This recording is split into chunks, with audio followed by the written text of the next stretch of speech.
It's been a long time, but it's the first time I've been out on my Ribble since I got it back. It was early September, I think, when I had to get them to come out again and check the headset, and they made the discovery that the frame was cracked inside. I've done a video about that, I'll leave a link in the description. So they took it away to Ribble, and this is the new frame.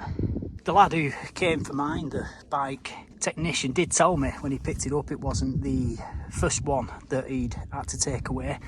Ribble have apparently had some problems with this particular frame and headsets. So what they've apparently done on the inside is thicken up the carbon, which is around here and above what is essentially the bearing cup on the inside of the headset. So they've made those thicker. They did tell me when they took it away that I get a bigger expander cap, but I haven't got a bigger expander cap. I've just got the same one that it went away with. I can tell, I know, because of the markings on it and stuff. So yeah, I didn't get a new expander cap.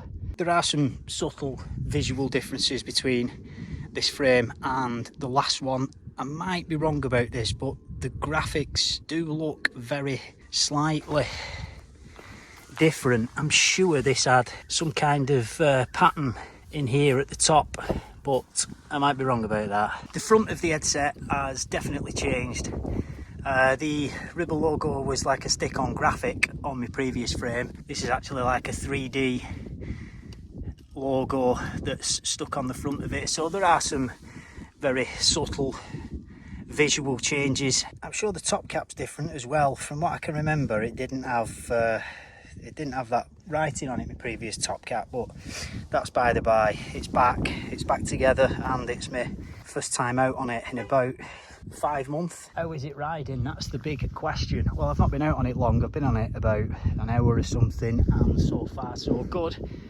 I have been pulling over occasionally, giving it a little wiggle. There's a bee come to see me. Yeah, so I have pulled over a few times to give the headset a little wiggle, and it seems to be staying tight. So far so good. I did have some problems when I was initially building it back together, and I just couldn't get it to tighten up. It's just a really crap design, that the way they've done the headset. I'm sorry, Ribble, but it's just a poor design. But the other thing, they didn't contact me when it was away. They just came and took it.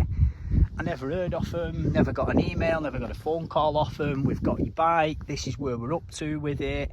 I didn't even get a notification or anything off them to tell me that they'd actually shipped it. It was about 8-9 days later. I was actually going to ring them and ask them what was going on, and did they have it, and did they have a frame in stock. And then there was a knock at the door, and there was a courier there who said, "I've got a parcel for you." And you know, he didn't have anything in his hands, so I said, "Well, where is this parcel?" Oh, he said it's a big parcel.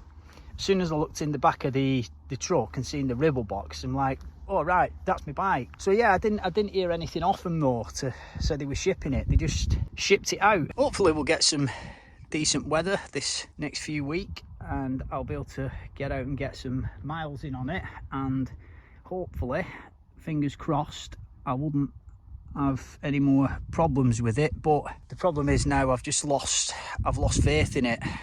I have made it back without any problems. The headset is still tight, no flex on it. I was only out about 25 kilometers or something like that, only a little ride just to get out on it really and give it a test. But yeah, it's still tight, no flex in the headset. Only time will tell, but for now we're back on the road.